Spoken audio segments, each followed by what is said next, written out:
गणनायकाय गणदैवताय गणाध्यक्षाय धीमहि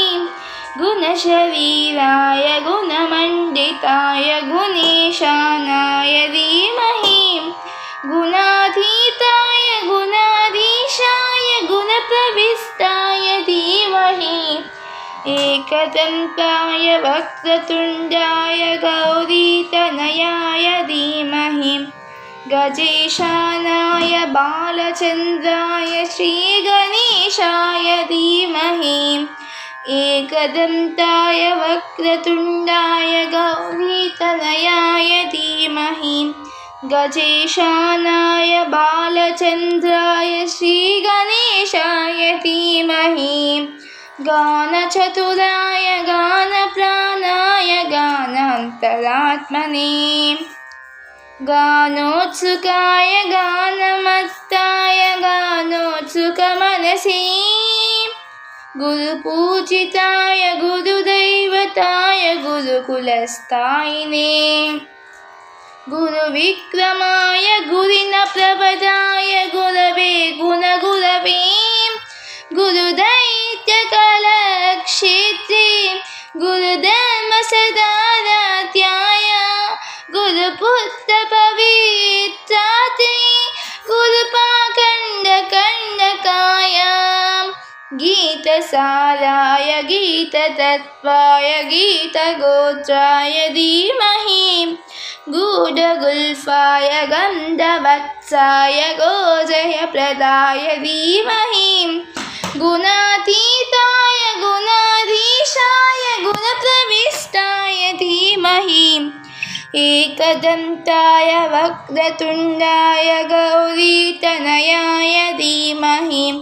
गजेशानाय बालचन्द्राय श्रीगणेशाय धीमहि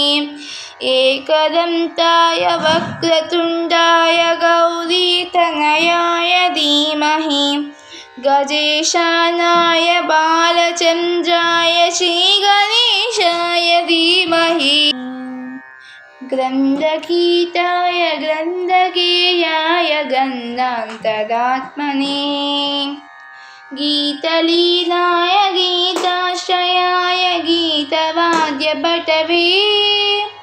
गेयचरिताय गायकवराय गन्धर्वप्रियकृते गायकादीनविग्रहाय गङ्गाजलतनयवते गौरीस्तनन्दनाय गौरीहृदयनन्दनाय गौरबाणोत्सुकाय गौरीगणेश्वराय गौरीप्रणयाय गौरीप्रणवाय गौरभावाय धीमहि गोसहस्राय गोवर्धनाय गोपगोपाय धीमहि गुणातीताय गुणाधीशाय गुणप्रविष्टाय धीमहि एकदन्ताय वक्रतुण्डाय गौरीतनयाय धीमहि गजेशानाय बालचन्द्राय श्रीगणेशाय धीमहि एकदन्ताय वक्रतुण्डाय गौरीतनयाय धीमहि गजेशानाय बालचन्द्राय श्रीगणेशाय धीमहि।